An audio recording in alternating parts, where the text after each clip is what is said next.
আমরা রমাদান মাস আসলে দেখি যে মানুষের জাকাত দেওয়ার একটা প্রবণতা তৈরি হবে, জাকাত দেওয়ার মৌসুম অনেকে মনে করে, দেখা তার জাকাত ফরজ হয়েছে হয়তো রজব মাসে বা শাবান মাসে বা আরও 2-1 মাস আগে, কিন্তু তিনি বিলম্ব করে রমাদান পর্যন্ত নিয়ে আসেন অধিকতর সোয়াবের আশায়।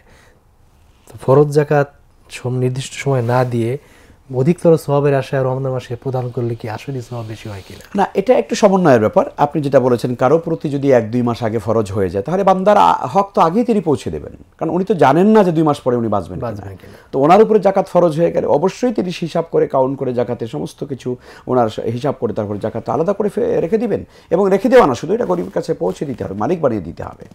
এখন যদি এমন হয়, ধরুন সমন্বিত এটা হতে পারে যে আমরা চাই রমজানে দান করলে, এটা তো যদিও দান, এটা ফরজ দান, এটা ফরজ, এটা দানের কোনো আলাদা বিষয় না, এটা দান না, এটা সাদাকা, ফরজ সাদাকা, এটা নরমাল কোনো সাদাকা না, নফল সাদাকা না, এটা আপনার দায়িত্ব ছিল, এটা আপনি কারো প্রতি করুণা করেন নাই, আপনি নিজে মুক্ত হয়েছেন, আপনার মাথাটা মানে বোঝা ছিল, আপনি বোঝাটা ছেড়ে দিয়ে আপনি মুক্ত হয়েছেন।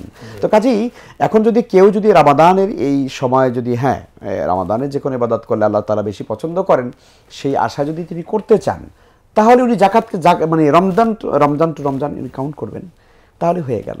এটা সহজ আর কি।